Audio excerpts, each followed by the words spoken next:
Queridas hermanas y queridos hermanos en el Ideal Espírita, tengan todos muy buenas tardes. Sé que es una hora difícil, se presenta la marea alcalina y el cerebro simplemente cumple órdenes. Pero nosotros como espíritus doblegaremos esas órdenes para poder empezar a elevar nuestra alma y conciencia a estas palabras que con cariño queremos traer para todos ustedes en nombre de la doctrina espírita, también como un agradecimiento a lo que hemos aprendido de ella y de los compañeros con los que recorremos este camino. Para hablar del amanecer de la nueva era, tenemos nosotros que introducir en nuestra tela mental justamente un recuerdo que tiene que ver con la historia que hemos venido transitando tanto en lo individual como en lo colectivo. Hablamos desde la ciudad de la eterna primavera, donde nosotros tenemos la oportunidad no solamente de compartir con seres humanos increíbles que pueblan esta tierra antioqueña, sino también de experimentar la oportunidad del reencuentro con nuestros hermanos que periódicamente tenemos la oportunidad de compartir experiencias y aprendizajes como lo son ustedes, lo cual en lo personal me honra profundamente. Los tiempos han llegado. No es nuevo para nosotros los anuncios acerca de los cambios que se van a presentar en el momento en que la humanidad que poblamos este planeta tenemos que empezar a renunciar con mayor vehemencia a la historia antiquísima de los comportamientos primitivos, de las emociones adormecidas, para transitar hacia la nueva era del espíritu inmortal. Y son muchas las señales que nos demuestran que eso es así. No somos nosotros los que de alguna manera hemos querido idealizar un cambio, sino que realmente se está presentando un cambio. Todos los seres humanos somos increíblemente diferentes.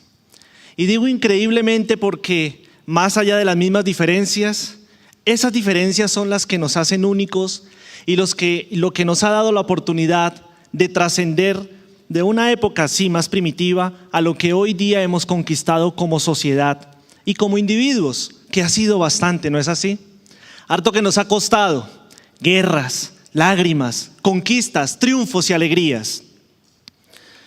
Ha sido mucho lo que se ha escrito en el libro de la historia de la tierra y de sus habitantes, pero es ahí donde encontramos nosotros parte del tesoro del cual nos hemos hecho acreedores por las luchas que hemos sobrellevado en mayor o en menor grado, y el cooperativismo evolucionista al darnos la mano, al tendernos fraternalmente la mano de los que van más avanzados con los que estamos en la retaguardia. En el año de 1853, en la ciudad de Ohio, Estados Unidos, tuvimos la oportunidad de recibir del plano espiritual a una criatura. Encarna un ser que estaría llamado a ser muy especial. Un día asistía normalmente a su escuela, allá en la ciudad de Ohio, cuando de pronto el director de la escuela se aproxima a él con un papel en la mano, se lo entrega sellado y le dice: Tomás, debes ir a tu casa y entregar este papel a tu mamá urgentemente. El niño, sin ninguna malicia, amparado por su inocencia, transita el camino entre su escuela y su hogar. Y al llegar allí, entrega la nota a su madre, tal como había sido encomendado. Ella abre la hoja, lee atenta en silencio,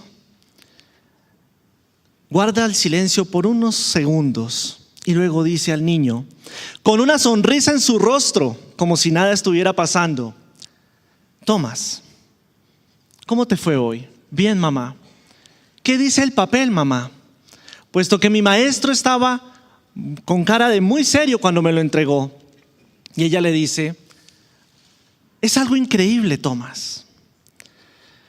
Aquí dice que tu colegio, tu escuela, ya no está capacitada para enseñarte nada más, porque eres un niño demasiado especial, porque tu aprendizaje ya no puede seguir en manos de ellos, que he de ser yo, tu mamá, quien debe continuar enseñándote, porque ellos ya te dieron todo lo que podían darte. El niño, por supuesto, con una sonrisa en su rostro, acepta la noticia con alegría, puesto que, como todos los niños, el solo hecho de saber que podía seguir en su casa ya le generaba cierta alegría, y saber que podía estar al lado de su mamá lo entusiasmaba mucho más.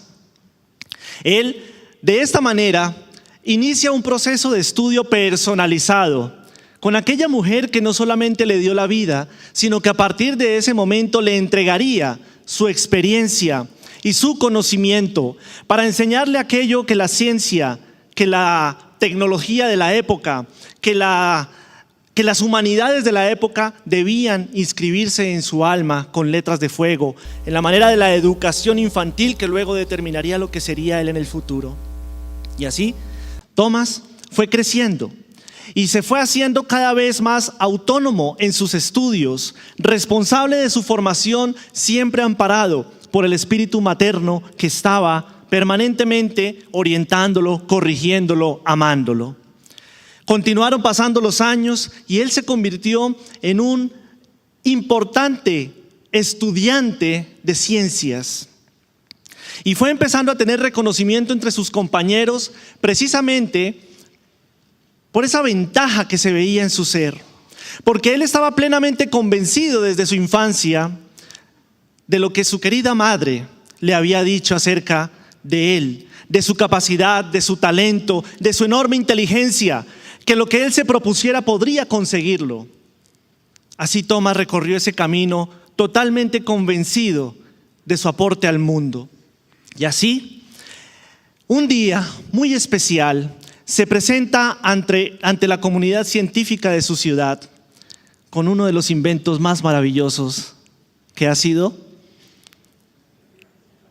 el bombillo. Y así el mundo conoce al señor Thomas Alva Edison, siendo él el científico reputado que no solamente inventó la bombilla, sino que se añadieron a su lista de inventos no cientos, sino miles tal vez, desde los más sencillos hasta los más complejos, convirtiéndose en soluciones para la gente que él aprendió a amar desde pequeño con la instrucción maternal de servir a los demás. Y todo lo que hacía era siempre con el propósito de compartir, de solucionar la vida para otras personas. Sin embargo, ya entrado en años, el señor Thomas Alva Edison, tal vez en esos momentos de nostalgia que todos podemos tener, ¿cierto? Cuando recordamos a nuestros padres, a nuestros seres queridos, retornó al hogar materno donde se crió y empezó a recorrer la habitación donde su mamá había habitado, porque pues ya había en ese momento partido a la dimensión espiritual. Y había un cuadro donde ella tenía orgullosa aún la foto de su hijo pequeño, y debajo de ese cuadro había un cofre de madera bellamente adornado encima de una mesa, y permanecía allí inmóvil, guardando la memoria de ese corazón maternal. Tomás sintió un impulso para abrir aquel cofre y allí encontró muchos documentos, pero en especial encontró una carta que llamó su atención. Reconoció de inmediato que esa era la carta que él de niño había llevado a su querida madre, haciendo las veces del mensajero del director de la escuela, y leyó en ella: estimada señora Nancy Edison, lamentamos decirle que su hijo ha sido expulsado del colegio. Es un pésimo estudiante y no avanza como el resto de sus compañeros. Por ello, no podemos permitirle que siga estudiando. Será usted quien tendrá que hacerse cargo de él a partir de ahora.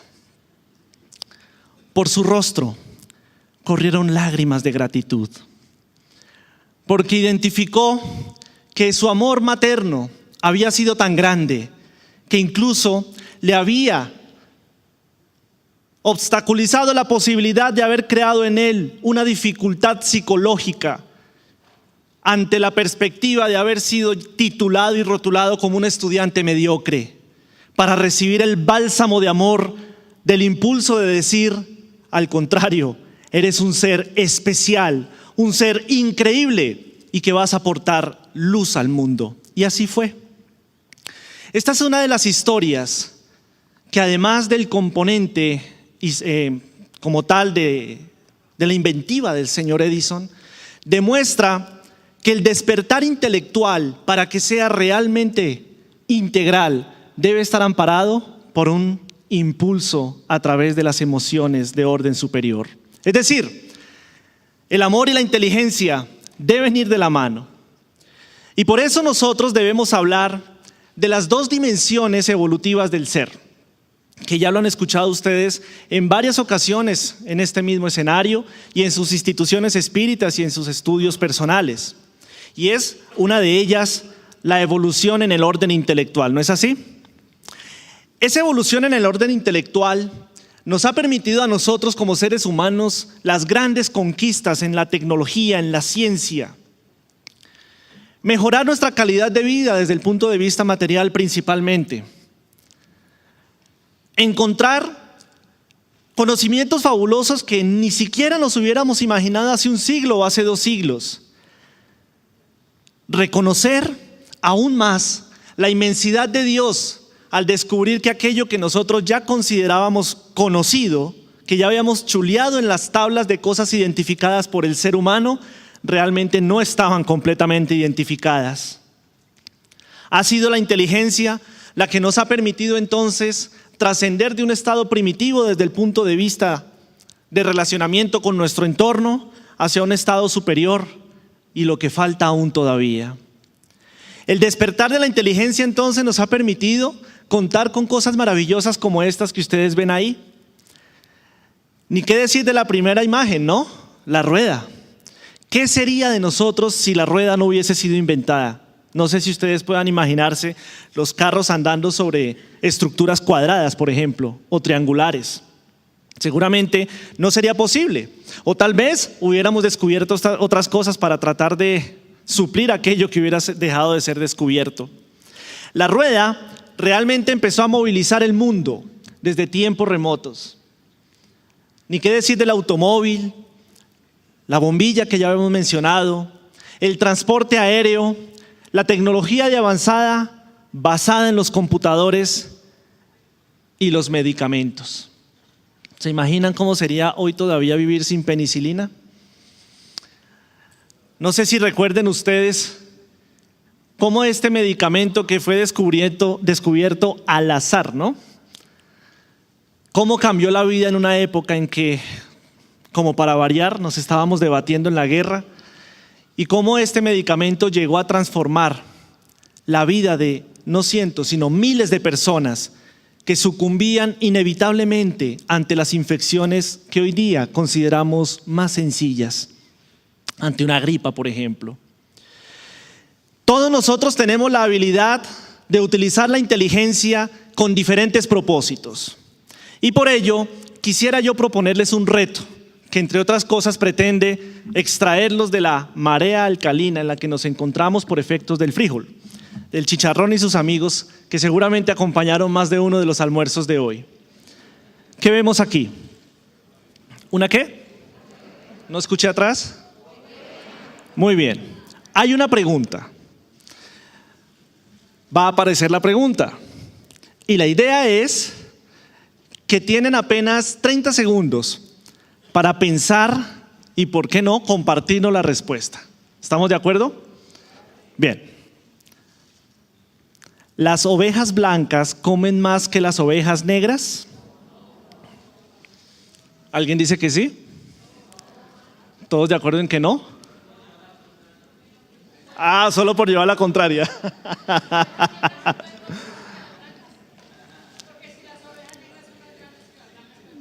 Ah, muy interesante. Si las ovejas negras son más grandes, pues comen más, pero ahí no está formulado en la pregunta, pero es una opción.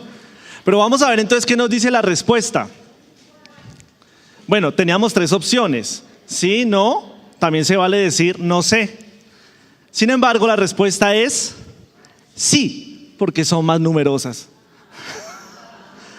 ¿No es así? Vemos más blancas que negras.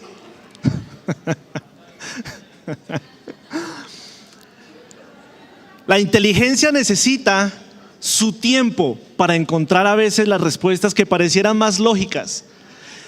Pero los seres humanos estamos tan acostumbrados a lo complejo, sin quererlo, que buscamos a veces las rutas más difíciles cuando las soluciones son tan obvias o tan sencillas o están al alcance de nosotros. La inteligencia se torna entonces en un elemento trascendental para nuestro desarrollo como espíritus. ¿Qué sería de nosotros sin la inteligencia? Tal vez aún estaríamos en la condición de nuestros hermanos del reino animal, donde esa inteligencia apenas está como una simiente basada en el instinto, en un pequeño despertar de la razón en algunas especies de orden superior. Sin embargo, nos quedamos más que todo desarrollando la inteligencia. Nos interesó más el camino fácil, sin que fuera tan fácil, por supuesto. De los descubrimientos que estaban escondidos debajo de las piedras preciosas en la madre naturaleza, fuimos capaces de trascender la atmósfera del planeta Tierra para entonces encumbrarnos en las lejanas distancias de las estrellas que nos rodean. Tuvimos la capacidad de inventar aparatos fenomenales que nos permitieran, sin ningún temor, sumergirnos en las profundidades de los océanos para encontrar allí, aún todavía, especies increíbles que ni el más versado de los literatos hubiese podido imaginar de ciencia ficción. Y entonces fuimos capaces de trascender la atmósfera, de auscultar la profundidad del océano, de penetrar la dura piedra para buscar, incluso si fuera posible, el núcleo mismo del planeta. Pero nos costó trabajo inventar o utilizar el mecanismo oficial creado por Dios para investigarnos a nosotros mismos, para romper esa brecha interior que tenemos aún todavía entre lo intelectual y la segunda dimensión de las dos que tenemos para la trascendencia del ser, que es la dimensión moral. Y entonces, solo nos basta con salir a la calle o incluso aquí mismo en el refrigerio, salir y compartir entre nosotros que somos criaturas que estamos luchando incansablemente por nuestro despertar de conciencia. Y sin embargo, nos encontramos todavía con brechas morales en el comportamiento, fruto seguramente de algún tipo de experiencia negativa del pasado que se convierte en un imán en nuestra conciencia, en nuestras emociones, y que a veces nos impide sonreír, que a veces nos impide abrazar, que a veces nos impide decir un te amo libremente a aquella persona que se lo merece de corazón. Seguramente la maledicencia, la crítica destructiva aún permanece escondida detrás de la lengua, para que en el momento menos pensado pueda salir a flote y seguramente herir emocionalmente a alguno de los seres que nos acompañan. La brecha moral. De esta manera nos remontamos también, no muy lejano, a recordar el dolor tan grande por el cual está pasando nuestro planeta Tierra. De lo individual que estamos viviendo en este pequeño país que hemos integrado durante este evento, hacia el mundo, las latitudes que están más allá de donde la luz del sol en este momento nos ilumina, y vemos que las lágrimas, el dolor y el sufrimiento, producto fundamentalmente del egoísmo humano y del orgullo, que se manifiesta en forma de bombas, balas, virus, se manifiesta también en forma de acumulación indebida de la riqueza, de los terrenos, del agua, hasta de la luz del sol. Y ahí es donde nosotros nos preguntamos, ¿el amanecer de la nueva era realmente ha empezado a emerger de la conciencia de cada uno de nosotros? Pero esa pregunta no es fácil de contestar, requiere tiempo. Y sobre todo tiempo para vencer un temible enemigo que se llama el orgullo, que es el que a veces nos impide reconocer que tanto nos falta para esa aurora en nuestro interior. Sin embargo, nosotros los seres humanos tenemos límites, gracias a Dios, porque se imagina usted nosotros viviendo en plena guerra eternamente, que nuestros herederos, que seremos nosotros mismos, viviéramos en una permanente guerra hasta que el planeta por sí mismo se extinguiera producto de esa violación de las leyes naturales. No sería lógico. Sería contrario a la ley del progreso que Dios ha planteado para nosotras sus criaturas. Entonces se presenta algo que hemos llamado el efecto saturación. Y es justamente cuando todos y cada uno de nosotros nos cansamos de vivir en lo mismo de siempre. Y yo estoy seguro que aquí todos hemos pasado por esa experiencia o la estamos pasando en estos momentos. Donde estamos en un momento en que decimos: no puedo creer que haya pasado X o Y cantidad de tiempo y no haya trascendido de mi estado de conciencia del cual estoy, tal vez la zona de confort, hacia uno superior, como el que nos propone, por ejemplo, en esta mañana, nuestro estimado Divaldo, donde ya podamos encontrar el equilibrio interior fruto de nuestras propias conquistas, y no por un minuto, sino permanentemente. Entonces, ese efecto saturación que hace eco desde el subconsciente, nuestra naturaleza humana, empieza a protestar y a hacer presión de adentro hacia afuera para impulsarnos en la búsqueda de nuevas verdades. Y esa frustración se presenta justamente cuando nos negamos a buscar esas nuevas verdades que nuestra conciencia nos está invitando. Ahí es cuando nosotros entonces empezamos a recorrer diversos caminos, a buscar y tocar puertas en diferentes religiones o creencias o filosofías o doctrinas, tratando de buscar respuestas, porque no hemos sido capaces de buscarlas en nuestro interior, que es donde realmente están. Esa frustración lleva al ser humano a veces al colapso. Y en una fuga psicológica, como nos lo enseña Juana de Ángelis, puede tomar decisiones que se convierten en cargas pesadas y grilletes que se necesitarán la llave de varias reencarnaciones para poder liberarnos y volver al estado inicial donde sencillamente la conciencia nos decía: trasciende, trasciende. Pero nos entregamos al vicio del alcohol, del juego, de la drogadicción, del sexo abusado, del suicidio, para encontrarnos ni más ni menos que con el destello fulgurante ante nuestra conciencia de la culpa, porque ahí sí aparece. Por eso mismo es importante siempre identificar que nosotros tenemos dos alternativas realmente, a pesar que tenemos el libre albedrío. Pero ese libre albedrío lo debemos utilizar sabiamente para elegir adecuadamente el camino a recorrer. O nos vamos por el sendero del amor o nos vamos por el sendero del orgullo. Y todos diríamos aquí que el amor, ¿no? Nos gusta, nos parece lógico, nos parece agradable. Hoy día lo sabemos. Sin embargo, en algunas microacciones del día a día tomamos inconscientemente el otro camino. Ahí es donde quisiera llegar en mi propuesta de hoy. En que no nos juzguemos desde el macro, que es importante por supuesto, sino también de las microsecuencias cotidianas de experiencias.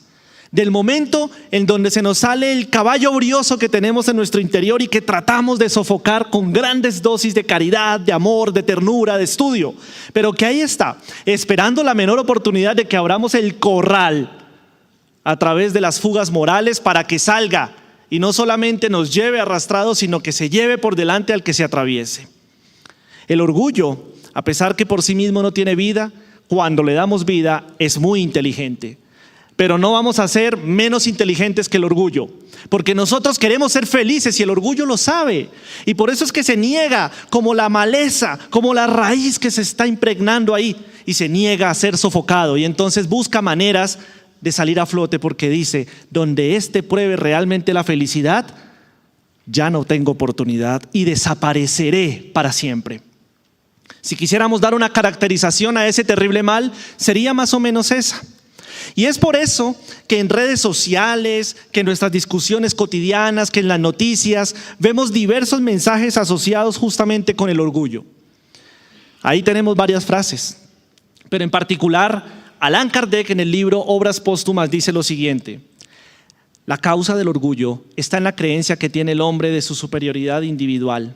Y también en esto se hace sentir la influencia de la concentración del pensamiento en la vida terrestre. Para el hombre que no ve nada ante él, nada después de él y nada que le sea superior, el sentimiento de la personalidad se sobrepone a todo y el orgullo no tendría contrapeso.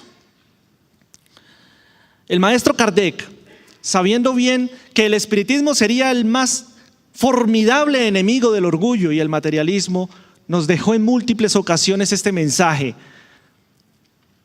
Y quiero decir, ¿cuántas veces en nuestros centros espíritas algunos compañeros cuando ven la programación de charlas del nuevo año dicen, otra vez hablar del orgullo, otra vez hablar del egoísmo, otra vez hablar de la caridad? Invéntense algo nuevo, innoven. Hablemos de cromoterapia, ¿no? Cuidado, cuidado. Y yo preguntaba a alguien que me decía eso, ¿y tú ya venciste el orgullo? No, todavía no. ¿Y entonces por qué exiges que el orgullo salga del temario? Si es que nosotros los seres humanos necesitamos de la repetición para lograr el aprendizaje. ¿Qué es la educación? ¿No es acaso el conjunto de hábitos adquiridos justamente a través de la repetición permanente de esos ensayos de hábitos? Así que necesitaremos muchas veces más que el maestro Kardec, que nuestros instructores espirituales y nuestros amigos encarnados nos recuerden de la importancia de vencer el orgullo. ¿Qué vemos ahí? ¿Una qué? Una pareja. Vamos a poner a prueba nuevamente la inteligencia. ¿Les parece? Entonces viene una pregunta. No, sin trampa. Viene nuevamente una pregunta y es esta. ¿Es correcto que un hombre se case con la hermana de su viuda? Sí, no, no sé. Rápido. Voten los que no. ¿Quién dice que no? ¿Quién dice que sí? Bueno, como que ganaron los que dicen que no. No es posible ya que el hombre está desencarnado.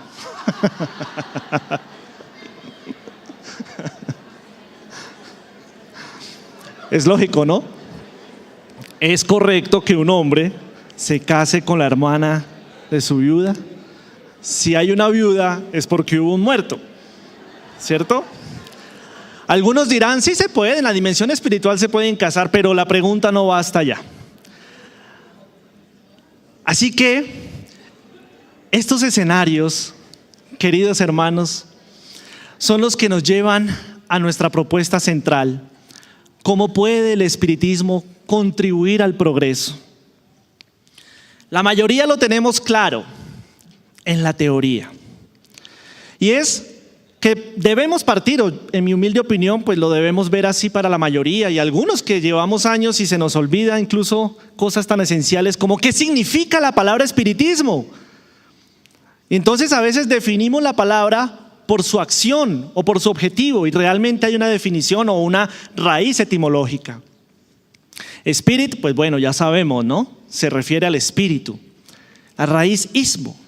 Entonces, como siempre, hay un origen del lenguaje griego, hay un origen en nuestra también lenguaje materno que es el latín, para decirnos al final que ismus significa doctrina, entre otros significados similares, y llegamos a la conclusión que el espiritismo es la doctrina de los espíritus. ¿Y quiénes somos los espíritus? Todos nosotros. Que ahora estamos encarnados, hay otros desencarnados, luego desencarnaremos y volveremos a encarnar. Y es así que el maestro Allan Kardec tuvo la misión fundamental de traernos a nosotros la instrucción a través de ese libro que tiene ahí en su mano, en la ilustración, que es el libro de los espíritus, para inaugurar con letras mayúsculas la era del espíritu. Sintámonos orgullosos, en serio, de esto que nosotros hoy estamos profesando como doctrina, como ideal, como forma de vida, porque a todos nos ha transformado la vida. Y si no la ha transformado completamente, hay que esperar y trabajar porque lo hará, más temprano que tarde, no lo duden jamás. Pero para decir qué tanto vamos bien en la era del Espíritu, debemos plantearnos unas preguntas. Entonces trajimos este aparato. Se llama el evolucionómetro. ¿Alguno lo había visto? Bueno, porque sí, realmente nació hace poco. Se los comparto. No es sino una propuesta gráfica para ver en qué estado estamos nosotros. Entonces ahí vemos que hay diferentes capas, ¿cierto? Como la cebolla. Vamos desde una externa que se llama yo actual hasta una interna que se llama yo objetivo, lo que quiero ser, el ideal. Y cada una de ellas tiene unas características. El yo actual se define porque es el estado en donde estamos todavía muy supeditados, muy en contacto con distracciones, materialismo, orgullo y defectos, de lo cual estamos cansados de hablar. ¿No es así? Los tenemos muy claros, identificados, sabemos cuáles son los obstáculos que nos impiden avanzar en la existencia. Una segunda capa se llamaría el estudio externo, que se define por nuestro interés en la asistencia a cursos, talleres, seminarios y el estudio individual. ¿Qué quiere decir esto?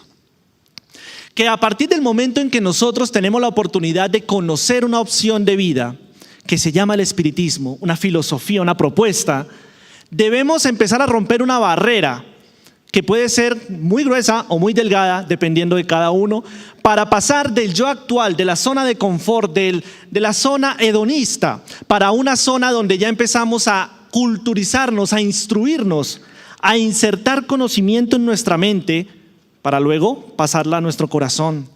Esa primera barrera, ese primer paso es donde el orgullo más hace presencia. Yo no necesito de eso. Yo ya superé esa enseñanza. Yo la verdad creo que yo solo puedo. Yo no sirvo para sentarme a estudiar 1 hora, 2 horas. Yo a usted lo veo muy mojigato, yo no quiero ser así. Yo aquí estoy muy bien porque esta es la felicidad absoluta, tomar, beber y demás.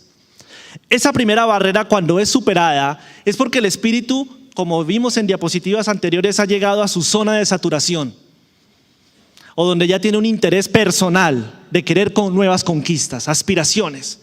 Y eso lo mueve a pasar a la zona del estudio externo. Entonces acude, en nuestro caso, a la codificación espírita para estudiarla, asistir juiciosamente a todas las actividades doctrinarias de la casa espírita, congresos como el que estamos y demás. Pero ahí no para todo. Porque luego está el reto del estudio interno. Cómo todo eso que has aprendido se convierte en un insumo o en la lupa gigante para auscultar tu propio ser, auscultarte a ti mismo. A través de la identificación de defectos, pero también de virtudes. De una muy juiciosa evaluación personal y descubrir nuevas necesidades. Nuevas necesidades aspiracionales, no conformistas, por supuesto. Nuevas necesidades que van más allá de la conquista material. No el carro, no la casa, no el viaje, sino paz interior, felicidad, equilibrio y demás. Y eso nos promueve naturalmente, a menos que haya una resistencia personal todavía por algunos elementos primitivos o algunos elementos instalados en nuestro subconsciente, hacia una zona de cambio de hábitos que se caracteriza por una acción contundente hacia el cambio individual, donde van a aparecer pruebas, por supuesto, ya lo sabemos todos. Es justamente a través de las pruebas que la divinidad nos permite confirmar si hemos conquistado o no la virtud que nos hemos propuesto conquistar, si hemos desvanecido o no el defecto que nos hemos propuesto desaparecer. Y eso nos conlleva a una reforma íntima. Y de ahí, ¿qué sigue? Vivencia espírita, donde tenemos nuevos hábitos y comportamientos verificables y permanentes, no temporales. Verificables porque ante cualquier escenario de reto, ante el catalizador que nos promovía la aparición del mal genio, de la histeria, de la inconformidad, del egoísmo, ya no nos comportamos como lo hacíamos antes, sino reaccionamos de una manera positiva, con paz interior, con equilibrio, con moderación de conciencia. Y eso debe ser permanente. Para llegar entonces, ahora sí, al yo objetivo, que sería ese espíritu trascendente, ese ser evolucionado, esa alma buena que ha conquistado, que se ha conquistado a sí mismo y pretende luego conquistar experiencias nuevas. Ahora sí, cada uno donde se encontrará. ¿Quién está aquí? ¿Dónde está la carita, no? Bueno, no importa. Alguno dirá de pronto, todavía estoy ahí. ¿Quién está aquí? Aquellos que hasta ahora conocen la doctrina, tal vez, que hasta ahora han decidido empezar juiciosamente a estudiar el espiritismo. Cada uno pensará. Pero ahora sí, ¿quién está aquí en este espacio de estudio interno? Revíselo interiormente. ¿Ya pasó de la teoría a la práctica o no? ¿Quién pasó a cambio de hábitos? ¿O quién pasó ya a una vivencia espírita? O de pronto es que estamos en dos escenarios a la vez. Puede ser, ¿cierto? O tal vez en tres. Tal vez alguien dirá, aún tengo todavía mis comportamientos un poco díscolos, como se decía, ¿no? Pero también puedo estar en un escenario donde ya empiezo a darme cuenta que eso no debe ser así. Y tenemos el derecho de estar ahí. Por lo tanto, queridos hermanos, viene la pregunta importante: ¿qué vamos a hacer? ¿Nos vamos a esconder temerosos ante la necesidad de cambio? ¿O vamos a trascender hacia la nueva era, que no es una cosa externa? A veces vemos que la nueva era es algo que sucede por allá, es algo mágico que va a suceder allá y que nos va a abarcar a todos por naturaleza. Y no, la nueva era general es el conjunto de las nuevas eras personales, no hay otra forma. Por lo tanto, siempre debemos hacernos esta pregunta: ¿en qué categoría de esa escala que vimos ahora estamos nosotros? ¿Y por qué no hemos pasado a la siguiente? ¿Por qué? ¿Qué nos impide ello? Y la pregunta sería entonces: ¿ya empezó tu propio amanecer? Recuerdo que nuestro querido y recordado Raúl Teixeira nos contaba una historia. Un día, encontrándose en la ciudad de Niterói, después de una actividad espírita, salió con sus compañeros de labor a tomar el almuerzo. E iban caminando desde el sitio donde se encontraban, podían ir caminando hasta el restaurante. Pero en ese camino pasaban por un sitio donde había acumulación de desechos, basuras, con restos de alimentos de los restaurantes de la zona, plásticos y demás. Justamente cuando iban pasando, Raúl observó a una persona, un ser humano, sumergido entre esa basura, procurando algo para comer. Su aspecto era muy desagradable frente a las convenciones de presentación personal, pero su actitud también era muy retadora, puesto que miraba con odio a aquellos que por alguna razón se detenían a observar su proceder. Sin embargo, Raúl y sus amigos continuaron el camino hacia el restaurante. Nuestro querido maestro Teixeira se quedó con su corazón compungido ante esa escena. Dentro del restaurante compró una porción de alimento y decidió salir para llevarla a aquel hombre que se encontraba allí en la basura. Y así lo hizo. Se aproximó a él ofreciéndole cariñosamente el alimento. Sin embargo, la respuesta que recibió fue que le lanzaron ese alimento por su cara de una manera agresiva, con improperios, invitándolo a devolverse por donde vino, porque no necesitaba nada de él. Raúl, más compungido todavía, regresó al restaurante, pero no pronunció palabra, porque estaba meditando y tratando de recuperarse emocionalmente de lo acontecido. En ese momento, su guía, el espíritu Camilo, se presenta ante él y le dice: Raúl, no te pongas triste, porque lo que acabas de presenciar no es más sino el círculo natural de la vida, a través de la bendita ley de causa y efecto. Esa criatura que tú ves ahí no está por casualidad ahí. Observa el nombre de la calle. Raúl giró su cabeza y vio que en la esquina de la calle había una placa de esas que todos vemos con el nombre de la calle, y ese nombre era el de una persona que había sido muy reconocida justamente en la ciudad de Niterói por los cargos políticos que ocupó, por la reputación que tuvo, por lo que tuvo, pero no por lo que fue. Raúl, aquella criatura que ves ahí no es más sino aquel mismo orgulloso representante de la política del ayer, que abusó de la confianza del pueblo, sustrayendo el pecunio público para sus propios placeres humanos, dejando sin comida a cientos de familias humildes de su localidad que confiaban en la buena gestión de los administradores públicos para asegurar al menos una comida al día. Y muchos fallecieron maldiciendo el nombre de esa criatura por haberse sentido traicionados en su confianza y en sus necesidades. Al pasar al plano espiritual, encontró allí la consecuencia de sus actos, los reclamos y las voces, y decidió retornar a la vida en la condición del miserable de la calle para extraer de la caneca de la basura el alimento que en el pasado negó a otros por su propia ignominia moral.